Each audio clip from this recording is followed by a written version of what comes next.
Another day, another basketball stories na naman ang pagkukwentuhan natin.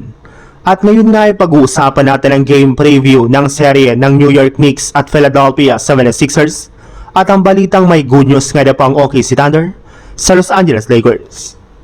Pagkatapos lang naman nga pong talunin ng Philadelphia 76ers ang Boston Celtics sa kanilang Game 7 ay mag-a-advance na nga po sila sa second round ng playoffs, kung saan kakalabanin nga po nila dito ang kupunan ng New York Knicks na dinumina pa lang ang Atlanta Hawks sa kanilang serye sa first round ng playoffs. Inilabas na rin naman nga po agad ng NBA ang kanilang game schedule, kung saan magsisimula nga po ang kanilang Game 1 sa darating na May 6 sa loob ng Madison Square Garden sa lugar ng New York.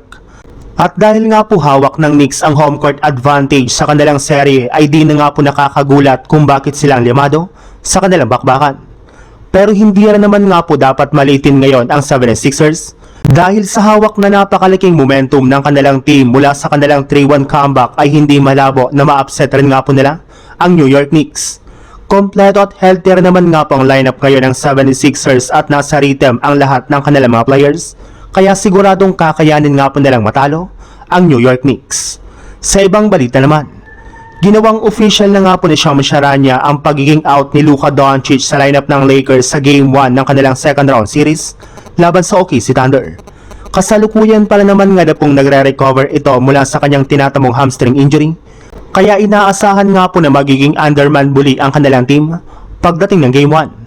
Pero kahit man nga po kulang ang Lakers ay inamin rin naman nga po ng head coach ng OKC Thunder na si Mark Daigneault na hindi nga po nila mamalitin ang Los Angeles Lakers. Bagamat man nga po gusto niya na kompleto ang Lakers at maglaro si Luka Doncic sa kanilang serye, ay sinabi nga po nito na mas malakas nga na po ang Lakers sa tuwing hindi naglalaro dito si Luka Doncic. Kapag naglalaro nga po sa Lakers si Luka ay mas nagiging madali nga po para sa OKC Thunder na bantayan ang Lakers since nakafocus lang naman nga po sila sa kanyang opensa. Halos 70% nga po ng possession ng Lakers ay hawak ni Luka ang bola, kaya wala nga pong masyadong nagiging problema ang kanilang kupunan.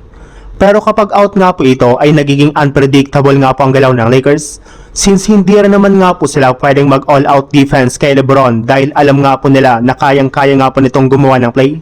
para sa kanyang mga teammates.